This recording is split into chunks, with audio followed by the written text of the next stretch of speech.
January 24th, 1901, Volume 4. Luisa asks Jesus the reason for his privation. Jesus explains it.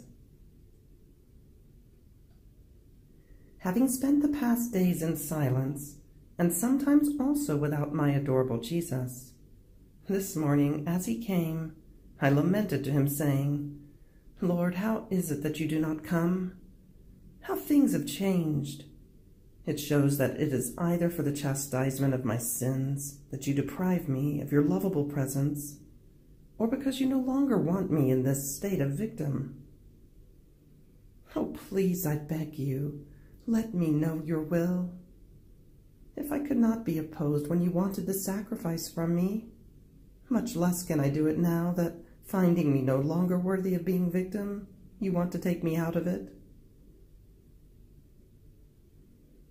Interrupting my speaking, Jesus told me, My daughter, by having made myself victim for mankind, taking upon myself all weaknesses, miseries, and everything that man deserved before the divinity, I represent the head of all. And since I am the head before the divinity, the human nature finds in me a most powerful shield that defends it, protects it, excuses it, and intercedes for it. Now, since you are in the state of victim, you come to represent for me the head of the present generation.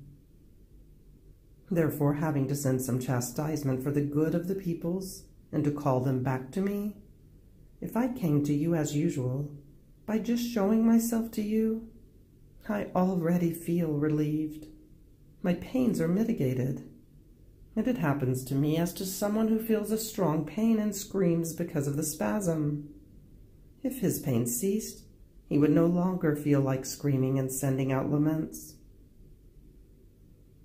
The same happens to me.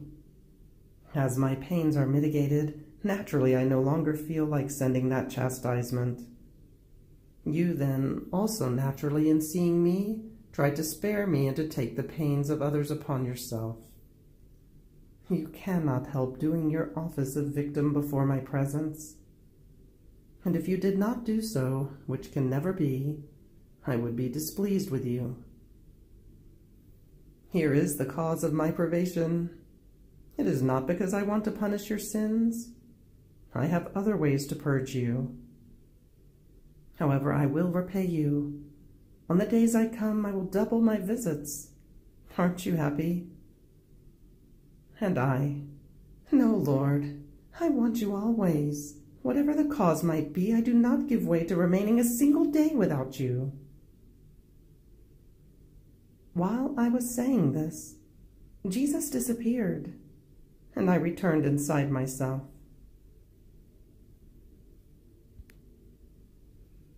January 24th, 1920, Volume 12. God created man so that he might keep him company. Continuing in my usual state, I was uniting myself with Jesus, praying him not to leave me alone, but to come and keep me company.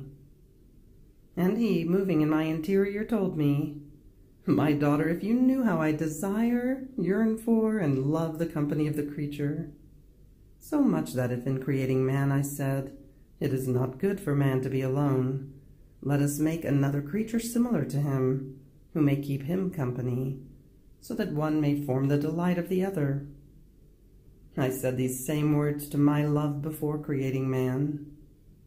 I do not want to be alone, but I want the creature for my company. I want to create him in order to amuse myself with him, to share all my contentments with him. With his company I will pour myself out in love. This is why I made him in my likeness. And as his intelligence thinks of me and is interested in me, he keeps company with my wisdom. And as my thoughts keep company with his, we amuse ourselves together. If his gaze looks at me and at created things in order to love me, I feel the company of his gaze. If his tongue prays or teaches what is good, I feel the company of his voice. If his heart loves me, I feel the company of his love, and so with all the rest. But if he does the opposite, I feel lonely and like a destitute king. But alas, how many leave me alone and neglect me.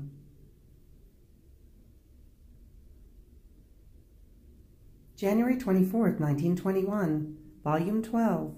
The third Fiat will bring to completion the glory and the honor of the Fiat of creation, and will be confirmation and development of the fruits of the Fiat of redemption. These three Fiats will conceal the most holy Trinity on earth.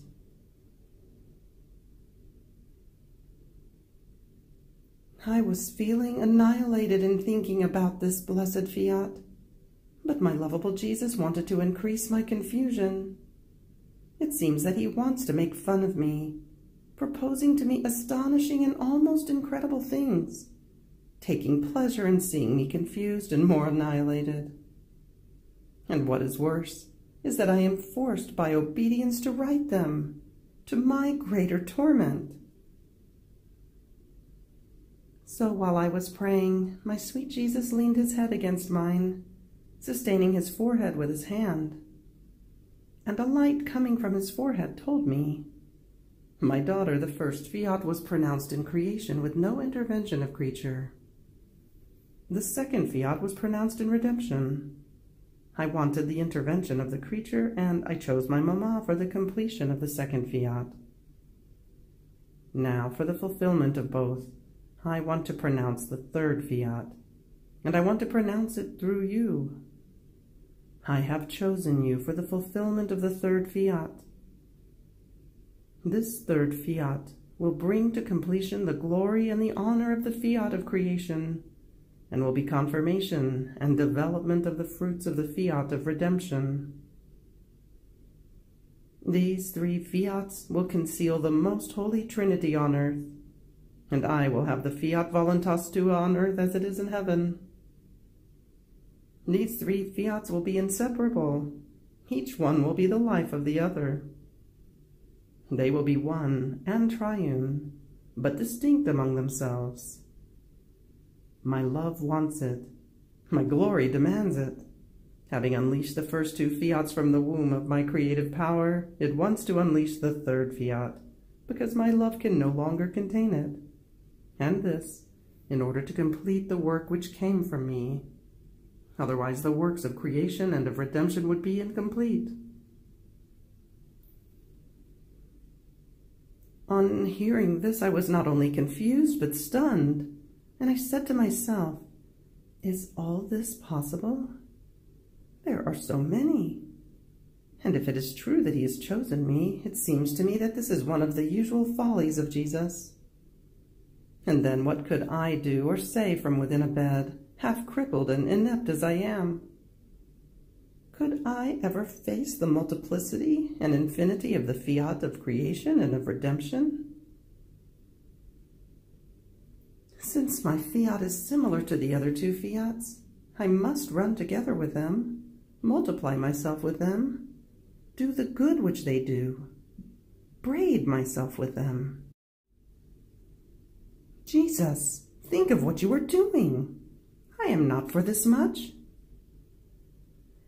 But who can tell all the nonsense that I was saying? Now my sweet Jesus came back and told me, my daughter, calm yourself. I choose whomever I please. However, know that I begin all of my works between myself and one creature, and then they are spread. In fact, who was the first spectator of the Fiat of my creation? Adam, and then Eve. It surely wasn't a multitude of people. Only after years and years did crowds and multitudes of people become spectators of it. In the second Fiat, my mamma was the only spectator. Not even Saint Joseph knew anything. And my mamma found herself more than in your condition. The greatness of the creative power of my work, which she felt within herself, was such that, confused, she did not feel the strength to mention it to anyone. And if, then, St. Joseph knew it, it was because I manifested it to him. So this fiat germinated like a seed within her virginal womb. The ear of grain was formed in order to multiply it, and then it came to the light of day. But who were the spectators? Very few. In the room of Nazareth, my dear mamma and St. Joseph were the only spectators. Then, when my most holy humanity grew up, I went out and I made myself known, but not to all. Afterwards, it spread more, and it will still spread. So will the third fiat be. It will germinate within you. The ear of grain will be formed. Only the priest will have knowledge of it. Then a few souls, and then it will spread. It will spread and will follow the same path as creation and redemption. The more crushed you feel, the more the ear of the third fiat grows and is fecundated in you. Therefore, be attentive and faithful. January 24th, 1923, Volume 15. How it had been reserved that the doors of the divine will would be opened to Luisa. The divine will, acting alone in 3 distinct persons in heaven, wants to act alone in 3 distinct persons on earth. I spent all these days in a sea of bitterness, because blessed Jesus very often deprives me of his lovable presence. And if he makes himself seen, I see him in my interior, immersed in a sea whose waves rise above him in the act of submerging him. And in order not to be submerged and suffocated, Jesus moves his arm, rejecting the wave, and looks at me with pitiful eyes, asking for my help and saying to me, "My daughter, see how sins are so many that they want to submerge me. Don't you see the waves that they send me, such that if I did not motion my arm, I would be drowned?" What sad times, which will bring sad consequences. And while he is saying this, he hides more within my interior. What pain to see Jesus in this state! These are pains which torture the soul and tear it to shreds. Oh, how one would suffer any martyrdom in order to relieve sweet Jesus. Then this morning it seemed to me that my lovable Jesus could not take any more, and making use of his power, he came out from within that sea full of all those weapons, capable of wounding and even of killing, which struck terror to the mere sight. And leaning his head upon my breast, all afflicted and pale, but beautiful, and of enrapturing beauty, he told me, "My beloved daughter, I could take no more. If justice wants its course, my love, too, wants to pour itself out and follow its way. This is why I have come out of that horrible sea which the sins of creatures form around me, in order to give field to my love, to come and pour myself out with the little daughter of my will. You too could not take any more. In that horrible sea, I heard the rattle of your agony because of my privation, and as though putting everyone aside, I have run to you to pour myself out, and to let you pour yourself out in love with me, so as to give you life again."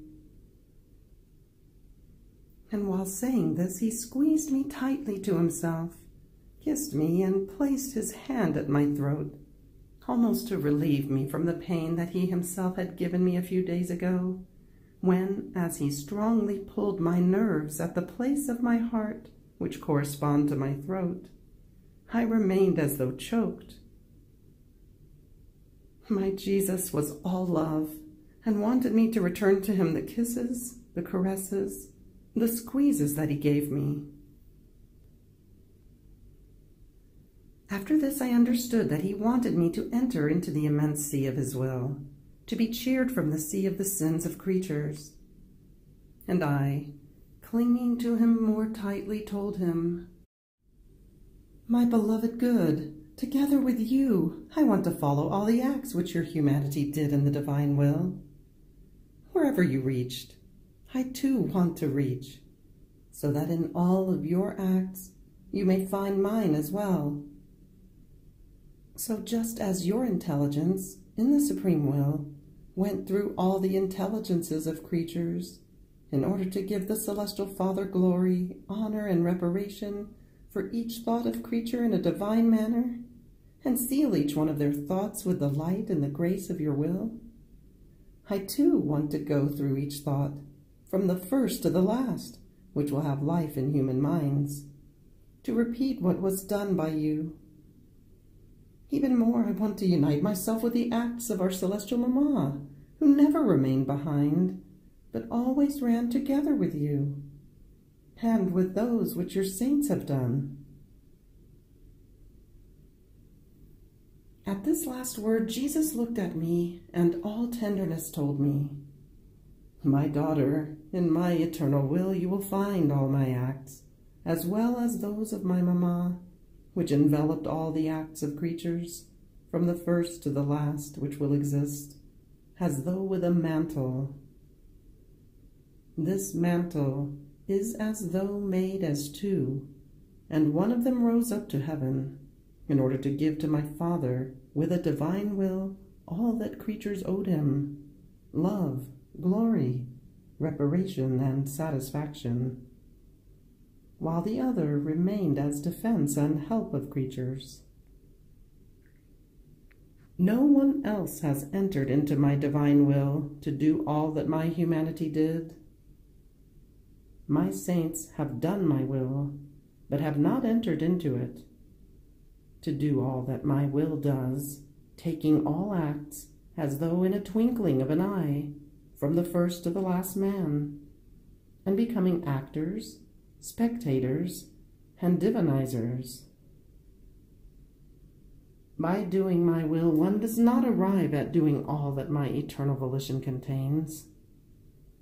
Rather, it descends into the creature as limited, as much as the creature can contain of it.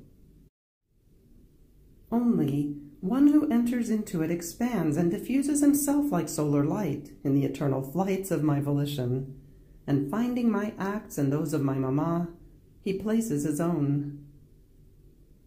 Look inside my will. Are there perhaps other acts of creature multiplied within mine, reaching up to the last act which is to be performed on this earth? Look well. You will find none. This means that no one has entered. It had been reserved that the doors of my eternal volition would only be opened to my little daughter, so as to unify her acts with mine and with those of my Mama, and render all our acts triple before the Supreme Majesty and for the good of creatures. Now, since I have opened the doors, others may enter, provided that they dispose themselves for such a great good. Then I continued to go around in his will, together with Jesus, to do what was done by him. Then we looked at the earth together. How many horrible things could be seen, and how the preparations for the war continued, such as to be horrifying. All trembling, I found myself inside myself. Then after a little while he came back and continued to speak about his most holy will, saying to me, "My daughter, my will in heaven contained the Father, the Son, and the Holy Spirit. One was the will of the three divine persons. Even though they were distinct among themselves, their will was one, and being the only will acting within us, it formed all our happiness and our equality in love, in power, in beauty, and so forth. But if instead of one will there were three wills, we could not be happy, and even less could we make others happy. We would have been unequal in power, in wisdom, in sanctity, and so forth. So, Our one will acting within us is all our good, from which so many seas of happiness are released that no one can penetrate down to the bottom. Now, in seeing the great good of acting alone in three distinct persons, our will wants to act alone in three distinct persons on earth, and these are the mother, the son, the spouse. Through them, it wants to release more seas of happiness, which will bring immense goods to all the pilgrim souls. All amazed, I said, "My love, who will be this fortunate mother, this son, and this spouse, which will conceal the Trinity on earth, and in whom your will be one?" And Jesus, "What, have you not understood? Two of them are already at their place of honor, my divine Mamma and I, the eternal Word, Son of the Celestial Father, and Son of the Celestial Mother, since by incarnating myself in her womb I became her own son. The spouse is the little daughter of my will. I am in the middle. My Mamma is at my right, and the spouse at my left. As my will acts in me, it echoes to the right and to the left, and forms one single will. This is why I have poured so many graces in you. I opened the doors of my will. I revealed to you the secrets, the prodigies which my will contains, to open many ways, so that you might be reached by the echo of my will, and losing your own, you might live with my will alone. Aren't you happy? And I, "Thank you, oh Jesus!" And I pray you, let it be so that I follow your will. January 24th, 1926, Volume 18. The Divine Will is Mother of all human wills. In the Divine Will there are no deaths. I felt all abandoned by heaven and by the earth, and I thought to myself that Jesus had told me a long time before that I was to live in the hard exile of life, as if there were no one else but Jesus and I. Everyone was to disappear from my mind and from my heart. And now, after everything has disappeared from me, and I am used to living only with Jesus, he too has run away, leaving me alone, prey to unspeakable bitternesses, in this hard state of isolation. Oh God, what pain! Have pity on me. Come back to the one who feels the need of your life more than of her own life. Now, while I was thinking of this and of other yet more harrowing things, which it would be too long to say, my sweet Jesus moved in my interior, and sighing told me, "Daughter of my supreme volition, courage in your isolation. This serves as company for my will, abandoned by creatures. The sorrow of its isolation, oh, how harder than yours it is. My will is the mother of all the wills of creatures. As most tender mother, she left herself in the center of creation in order to deliver the human wills and keep them all around herself, to raise them upon her knees, nourish them with the milk of her celestial teachings, and make them grow in her likeness, giving them all creation in which to amuse themselves. And since my will is center of each created thing, wherever the creatures would go, she, as center of all things, would remain always near them, more than affectionate mother, that they might never lack her maternal cares nor descend from her nobility and likeness. But alas, these daughters, the human wills delivered by this celestial mother, my will, despising and neglecting all her maternal cares, her love, her tendernesses and attentions, even though my will is near them, These human wills are far away from this mother. Many of them don't even know her. Others despise her and make fun of her. Poor mother, which is my will, in the midst of so many daughters delivered by her, she remains isolated, abandoned. And while all of them take from her own in order to live, they use it to grow in dissimilarity from her and to offend her. Can there be greater sorrow for a mother than the abandonment of her children? Not to be known by the fruit of her own womb, which, turning into enemies, offend the one who brought them to the light? Therefore the sorrow of isolation of my will is great and inconceivable. So may your isolation be the company of this isolated mother who cries and searches for her children, but as much as she cries, shouts, and calls her children, whether with the most tender voices, with the most bitter tears, with the most ardent sighs, or with the most thundering voices of chastisements, these unruly children keep far away from the womb of she who generated them. My daughter, do you not want to share, as true faithful daughter of my will, in her sorrow and in her isolation?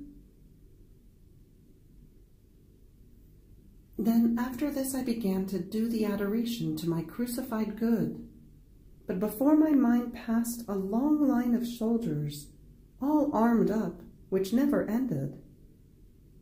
I would have wanted to think about my crucified Jesus, rather than see soldiers, but against my will, I was forced to see these soldiers, equipped for anything. So I prayed my sweet Jesus to take that sight away from me, that I might be free to be with him. And Jesus, all afflicted, told me, my daughter, the more it seems that the world is apparently in peace, and they sing the praises of peace, the more they hide wars, revolutions, and tragic scenes for poor humanity under that ephemeral and masked peace. And the more it seems that they favor my church and sing hymns of victories and triumphs and practices of union between state and church, the closer the brawl is which they are preparing against her. The same was for me. Up until they acclaimed me as king and received me in triumph, I was able to live in the midst of the peoples. But after my triumphant entrance into Jerusalem, they no longer let me live.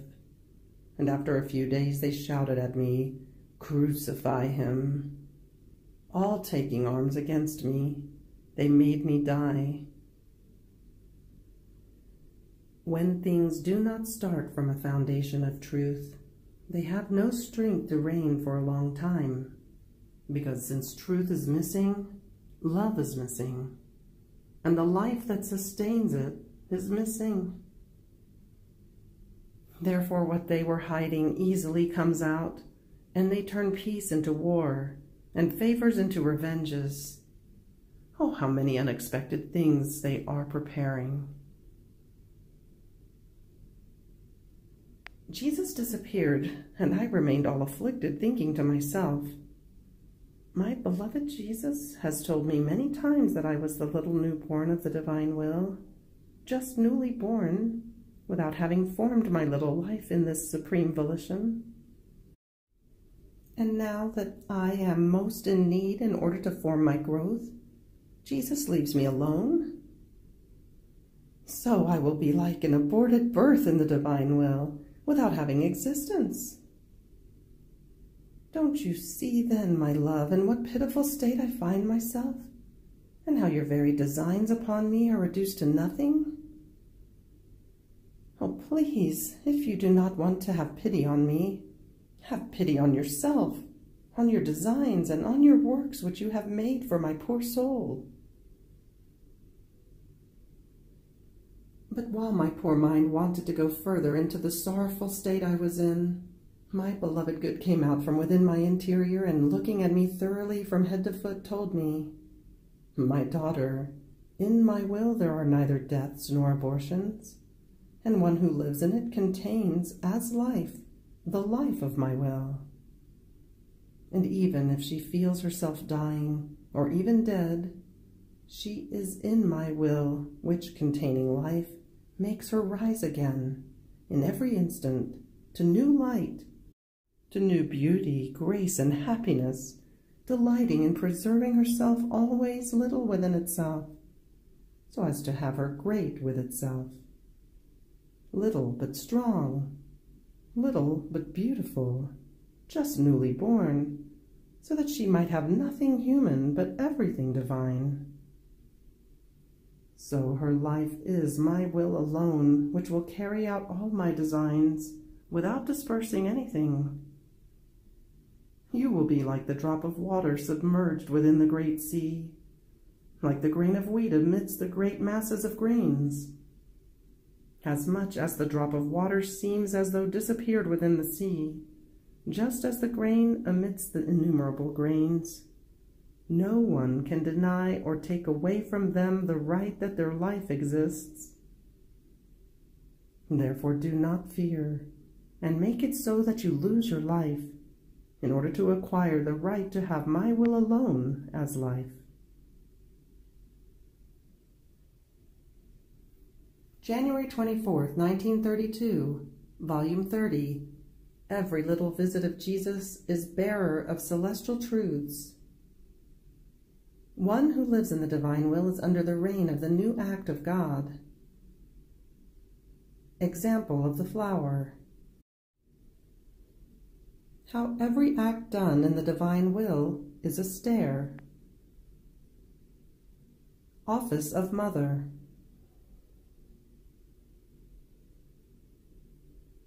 I felt myself all worried about the so many truths that blessed Jesus had told me about his divine will. And while I felt the sacred deposit of his truths in me, together I felt a holy fear of how I guarded them in my poor soul, and many times left them badly exposed, without that attention that befits a truth that contains infinite value. And oh, how I would want to imitate the blessed, that while they know so much about the divine will, they do not say anything to even one of the poor pilgrims. They keep them all within themselves. They beatify each other. They felicitate each other. But from up there they do not send even one word in order to make known one single truth of the so many that they know. But while I thought this, my amiable Jesus, visiting my little soul, all goodness, told me, "My daughter, every word that I have told you about my divine will has been nothing other than so many little visits that I have made you, leaving in you the substance of the good that every word of mine contains. And not trusting myself to you, because you were incapable of guarding one single word of mine, I left myself to guard the infinite value of my truths that I deposited in your soul. Therefore your fears are not just. I am at watch over everything. They are celestial truths, things of heaven, outpourings of love, repressed in my will, and for so many centuries. And before deciding to speak to you, already I decided to remain in you, in order to guard what I deposited in you. You enter into the secondary order. I am the first guardian. Now you will bring these little visits of mine, bearers of celestial things, with you into the celestial fatherland as triumph of my will, and as guarantee that its kingdom will not only come on earth, but that it has established its beginning of its reigning. Those that will remain on paper will leave in perennial memory that my will wanted to reign in the midst of the human generations, and they will be spurs, incitements, divine supplications, irresistible strength, celestial messengers, commanders of the kingdom of my divine Fiat, and also potent reproaches for one who must occupy himself with making known such a good, and who because of laziness and vain fears does not let them go around through the whole world, so that they bring the glad news about the happy era of the kingdom of my will. Therefore abandon yourself in me, and let me do. So I continued my acts in the divine will, in which everything it had done in creation is all in act, as if then it was creating the same, in order to give them as outpouring of its love for the creature. And since I am too little, I could not take them all together, and I go little by little, even where I can reach. And the divine love awaits me in each created thing, in order to repeat and duplicate the creating act, and tell me, do you see how much I love you? For you I created them. For you I conserve the creating act, in order to tell you not with words alone, but with deeds, I love you. I love you so much that I am drowned by love. I yearn. I am delirious, because I want to be loved, so much so that in creating creation before you, I prepared for you the way, all of love. By maintaining the creating act in act, I tell you in every instant I love you, and I want love. Therefore I went through created things, in order to not leave the loving craftsman sorrowful, because I might not have received his love that he had placed in each created thing, that he had put there for me. And arriving at the exuberant act of love of the creation of man, I felt myself under the reign of this intense love. And my always lovable Jesus told me, "Blessed daughter, our way with creatures never changes. As it had the beginning of manifesting itself in creation, so it continues and will always continue. Always." Now one who enters into our will touches with her own hand our creating act, always in act, and our love always new in the act of giving itself to the creature. But it is not only our love, but our great love that makes us put it forth from our bosom and place as life over them new goodness, new power, new sanctity, new beauty, in a way that we have the creature under the reign of our new acts, always new and always in act. So the whole of creation is always in the act of repeating itself and giving itself to them. And since our ways are always equal and never change, what we do with the blessed in heaven, nourishing their beatitude with our new, without ever ceasing act, so we do for one who lives in our divine will on earth. We feed her life with new sanctity, new goodness, new love. We keep her under the reign of our new and always in act acts, with this difference, that the blessed acquire nothing new. They only swim in the new joys of their Creator. On the other hand, the fortunate pilgrim who lives in our volition is always in act of making new conquests. So one who does not do and does not live in our divine will renders herself estranged from the celestial family, nor does she know the goods of her celestial Father, and hardly does she take little drops of the love and of the goods of her Creator. She herself renders herself illegitimate daughter, who does not have full rights to the possessions of her divine Father. Only my will gives the right of children, and gives her the freedom of taking what she wants from the house of her celestial Father. One who lives in our will is like the flower that remains on the plant, and the Mother Earth feels the duty of giving to the root of the flower a place in her own house, of nourishing it with her vital humors that she possesses, of keeping it exposed to the rays of the sun in order to color it. And she awaits the nocturnal dew, so that her flower could receive sufficient humors in order to resist the burning kisses of the sun, in order to let it develop and receive the most intense and most beautiful color and fragrance. In fact, one can say the Mother Earth is the food and the life of the flower. So is the soul who lives in our will. We must give her the place in our house, and more than mother, nourish her, make her grow, and give her so much grace as to be able to sustain and be exposed inside and outside to the burning light of the immensity of our will. On the other hand, one who does not do and does not live in it is like the flower snatched from the plant and placed in vases. Poor flower, it has already lost its mamma, who with so much love nourished it and held it exposed to the sun in order to warm it and color it. And although there is water in the vase, it is not the mother who gives it to the flower. Therefore it is not nourishing water, and despite being kept in the vase, still it is subject to withering and dying. Such is the soul without my will. She lacks the divine mamma who has generated her. She lacks the nourishing and fecundating virtue.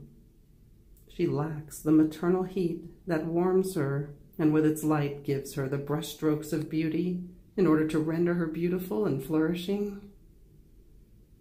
Poor creature without the tendernesses and love of the one who has given her life. How she will grow weak and without beauty, and as withered in true good.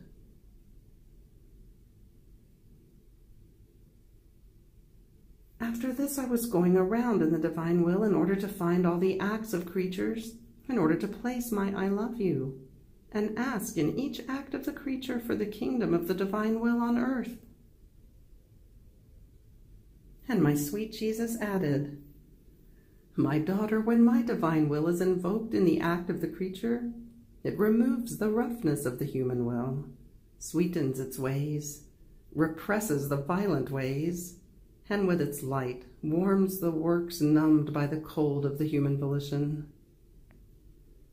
So one who lives in my divine will prepares the preventative grace for the human generations in order to make it known, and each of her acts in it forms the stair in order to climb, first her, and afterwards creatures, in the knowledges of the supreme Fiat.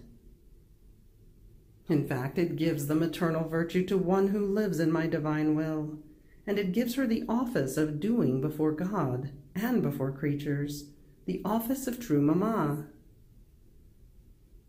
See, therefore, the necessity of your acts in my will, in order to form a long stairway that must touch heaven in a way as to use violence with its own divine strength, so that my Fiat descends upon the earth and forms its kingdom there, making the first people found on this stairway the ones who receive it and lend themselves to letting it reign in their midst.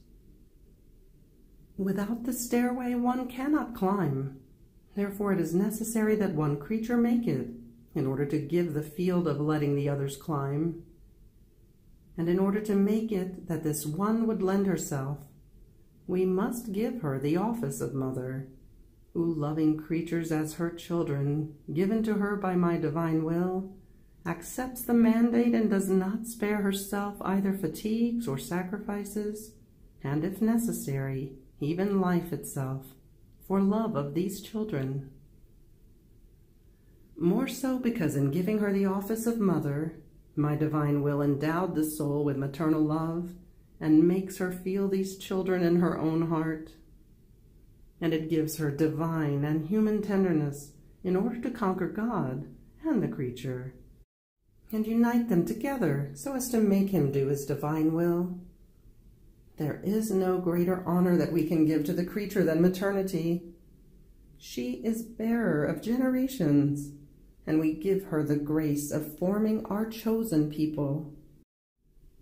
And although maternity says sorrow, yet she will feel joy all divine in seeing the children of my will come forth from within the sorrow. Therefore, always repeat your acts, and do not withdraw. Withdrawing is for the cowardly, the lazy, the inconstant, not for the strong, much less for the children of my will.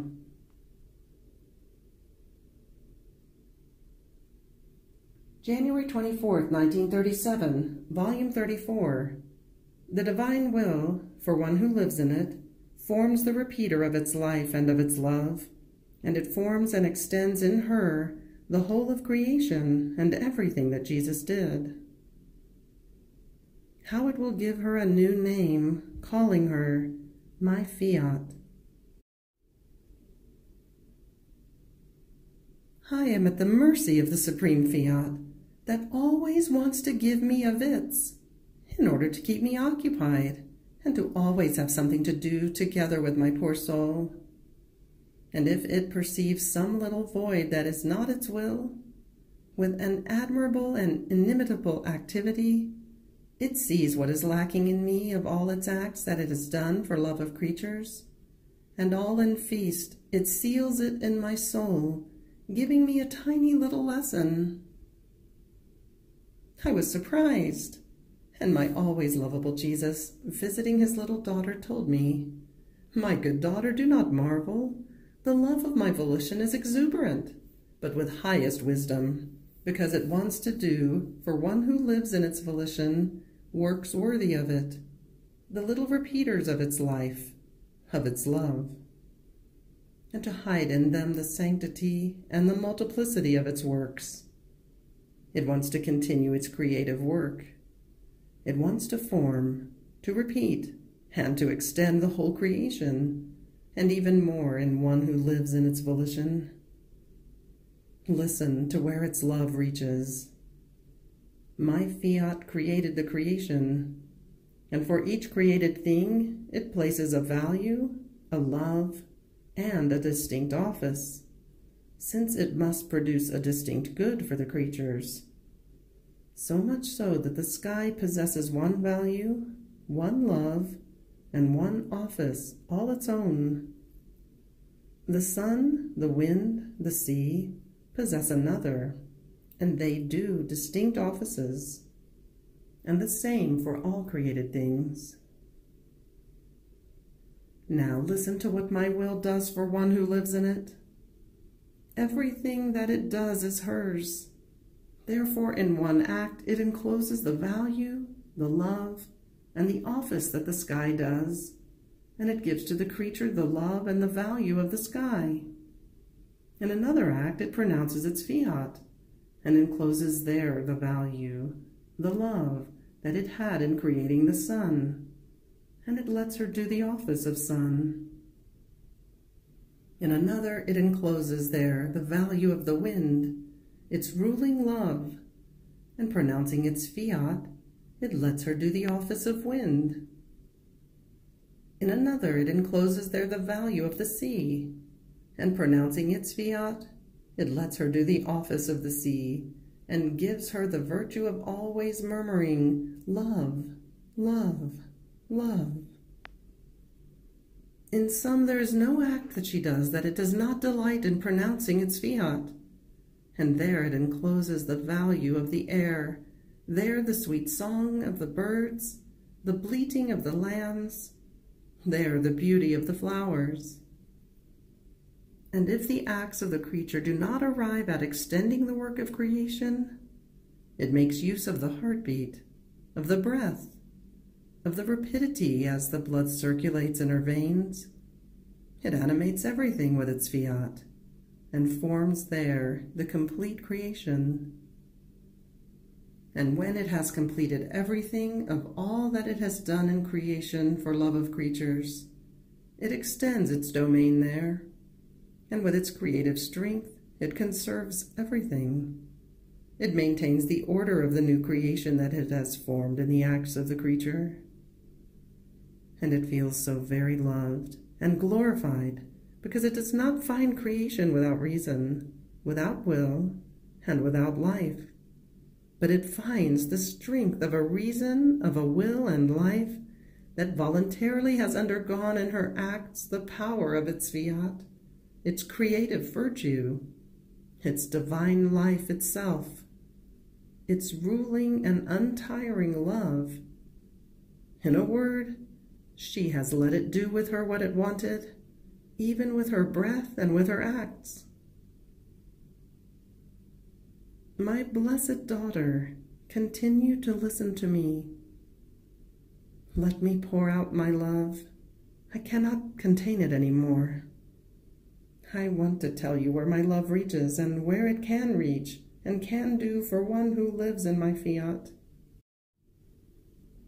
Do you believe that my volition has been content? It has said enough because it has enclosed the value, the love, and the different offices of the whole of creation in the creature who lives as in harmony with it, with one single will?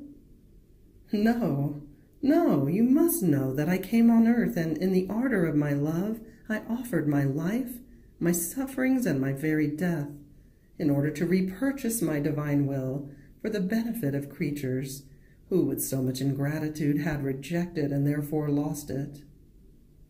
In fact, my life served as disbursement of the price that was needed in order to reacquire it and give it into the possession of my children. Therefore, there was needed a God in order to be able to have sufficient value to be able to purchase a divine will.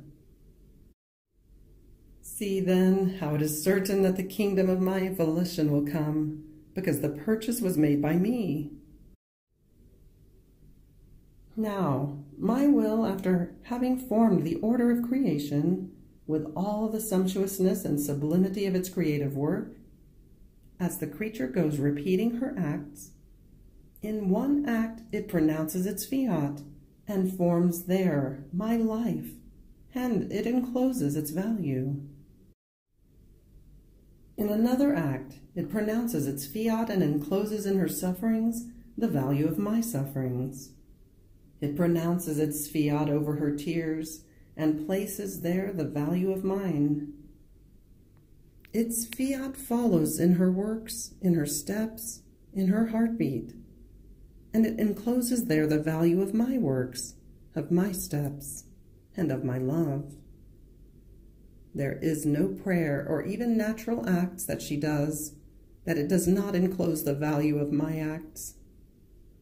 In fact, in one who lives in my divine will, I feel myself repeat my life, and it doubles the value in order to purchase my divine will for the benefit of the human generations. One can say that there is a contest between me and her for who wants to give more, in order to make that my will would be possessed again by the human family.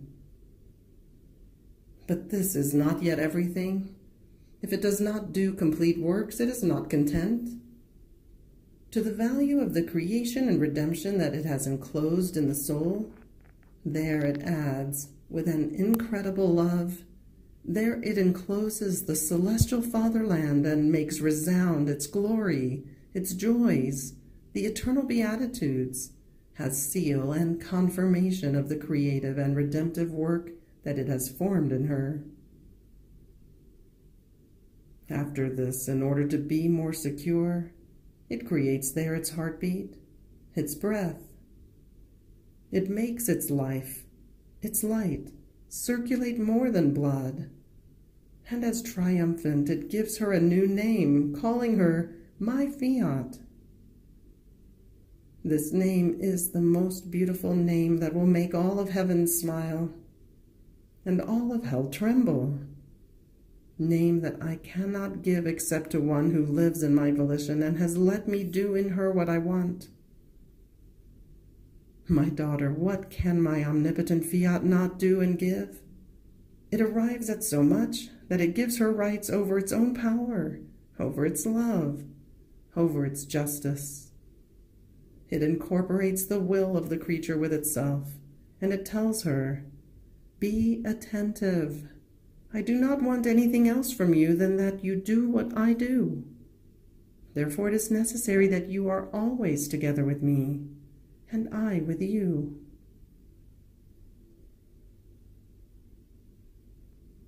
January 24th, 1938, Volume 35. How our Lord left for heaven, remaining on earth in the tabernacles, to accomplish the kingdom of the divine will. One who lives in the divine will can say with Jesus, "I leave and I stay." My flight in the divine volition continues. While I was visiting Jesus in the sacrament, I wanted to embrace all the tabernacles and each sacramental host in order to live together with my prisoner Jesus. And I was thinking to myself, what a sacrifice! What a long imprisonment, not of days, but of centuries. Poor Jesus! Could he at least be repaid for this? And my beloved Jesus, visiting my little soul, all immersed in his flames of love, said to me, "My good daughter, my first prison was love. It imprisoned me so much that I did not even have the freedom to breathe, to palpitate, or to work, if these two were not imprisoned in my love.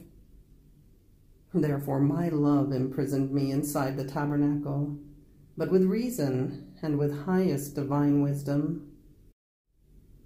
Now you must know that the chains of my love made me depart from heaven during my incarnation. I left to descend upon earth in search of my children and my brothers and sisters, in order to form for them, with my love, so many prisons of love as to make it impossible for them to leave. But while I left, I also remained in heaven, since my love, being my prison, bound me within the celestial regions. Now, having completed my office down here, I left for heaven, remaining imprisoned inside each sacramental host.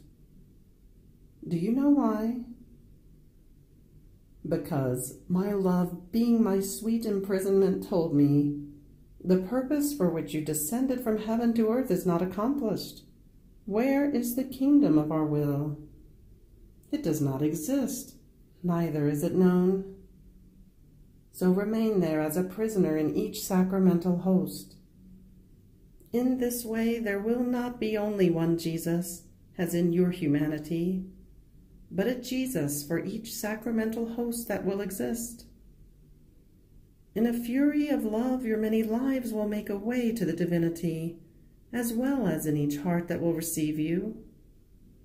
These lives will have a little word to say to make our will known, because when they descend into each heart, they will not be mute, but speaking, and you will speak about our Fiat in the secret of their hearts.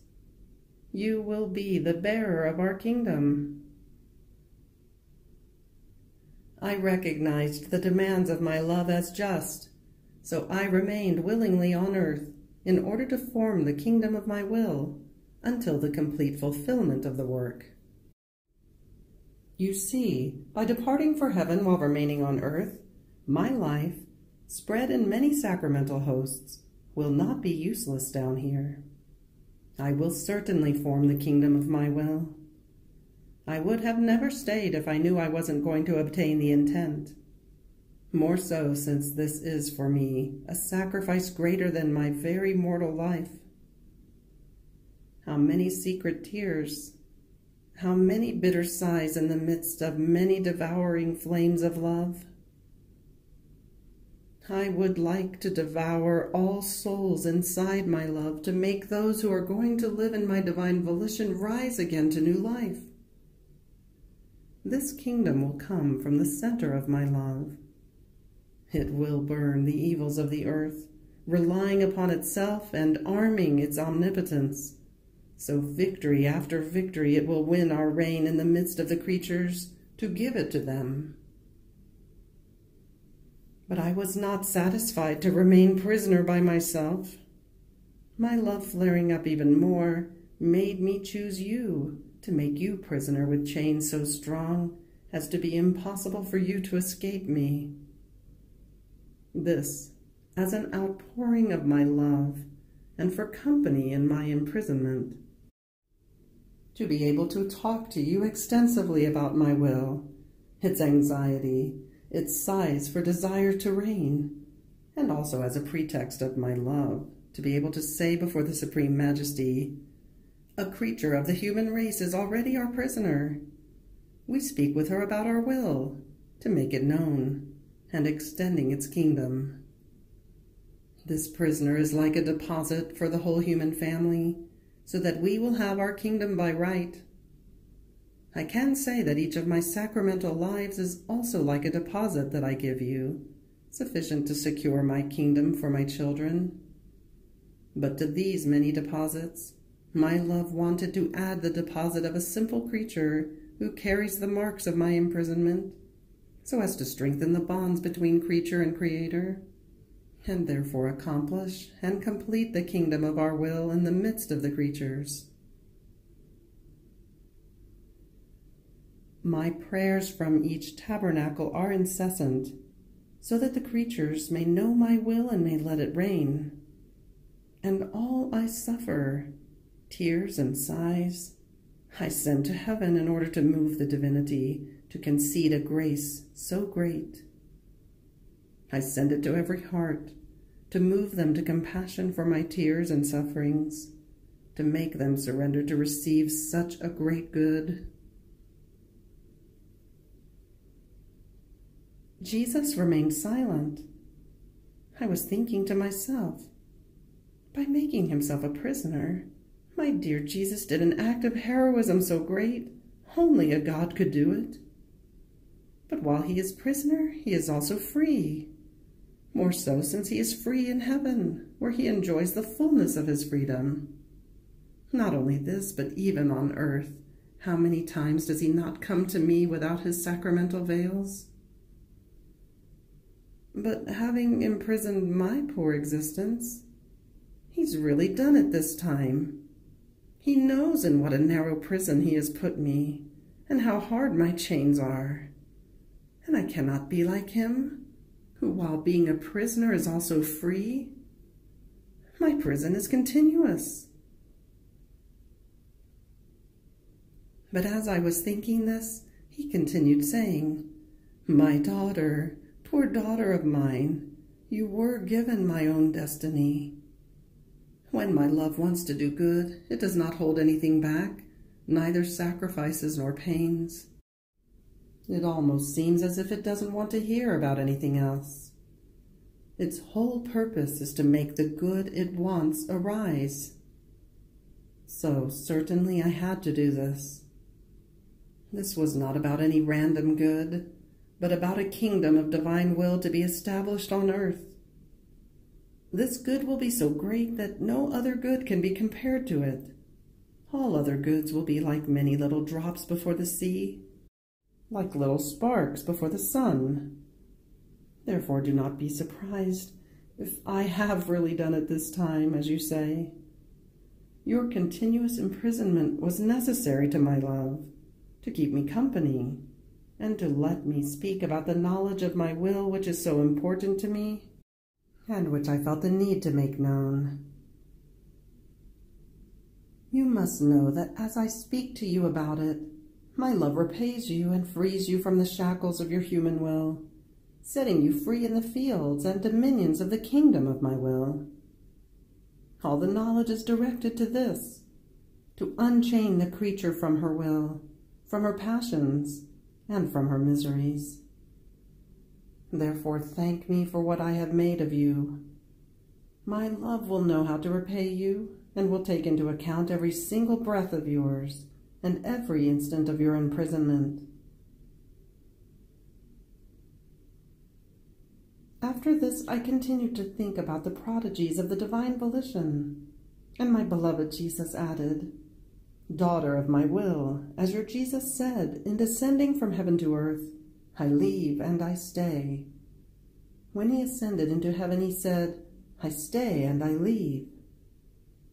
My word repeats upon descending as sacrament in the creatures. I leave and I remain in the tabernacles. In the same way, the creature who lives in my will can repeat my word in all her acts. As soon as she begins her act, her Jesus is formed in that act. My life has the virtue of multiplying itself to infinity as many times as I want. Therefore, in all truth, she can say, I leave and I stay. I leave for heaven to beatify it, to reach my home and to make known to everyone my dear Jesus, whom I enclosed in my act, so that all may enjoy him and love him. I stay on earth as my life, support and defense for all my brothers and sisters. How beautiful one act in my will. End of January 24th. Fiat.